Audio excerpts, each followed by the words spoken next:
together with Donald Trump. U.S. President-elect Donald Trump officially announced on Wednesday he is nominating Senator Marco Rubio to be Secretary of State. The Republican senator from Florida is a senior member of both the Foreign Relations and Intelligence Committees. In the past, he and Trump have often clashed on foreign policy, with Rubio calling for more assertiveness on the international stage and Trump pushing for restraint. However, Rubio has softened his views in recent years to align more closely with Trump, and the billionaire has shown an inclination to make personal loyalty a central requirement for administration posts. That has left big questions about the type of diplomat Rubio will be. Rubio is arguably the most hawkish option on the shortlist for the post and is known as a hardliner on China. He was sanctioned by Beijing in 2020 over his stance on Hong Kong following democracy protests.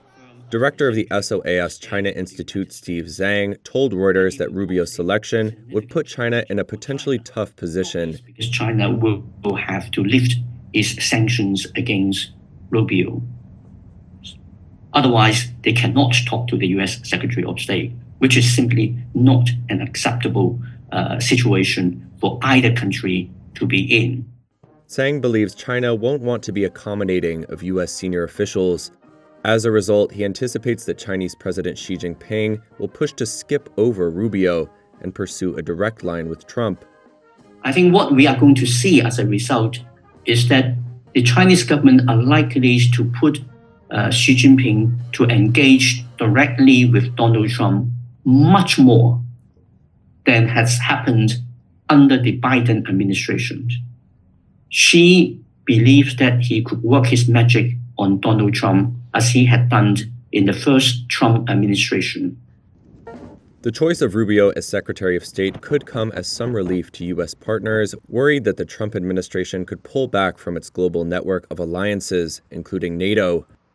When he tapped Rubio for the job, Trump said, quote, "He will be a strong advocate for our nation, a true friend to our allies, and a fearless warrior who will never back down to our adversaries." The Ukraine crisis will be high on Rubio's agenda.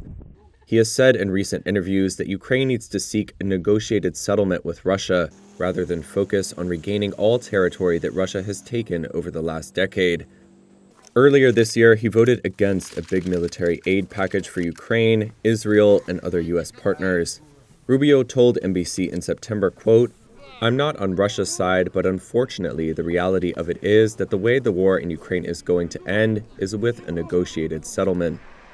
Trump's pick of Rubio could signal stricter enforcement of oil sanctions on Iran and Venezuela. Iran's oil production has been the target of successive waves of restrictions.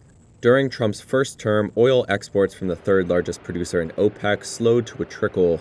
While Rubio could push foreign partners to enforce existing sanctions, that could also risk retaliation by major buyers of Iranian crude, like China, which could reduce the primacy of the dollar in oil trades. Rubio has also been a fierce critic of Venezuela's socialist president Nicolas Maduro, meaning his appointment suggests an improvement in relations between the U.S. and Venezuela is unlikely. However, analysts have warned that tougher sanctions could prompt the OPEC nation to boycott Trump's goal of repatriating thousands of illegal migrants.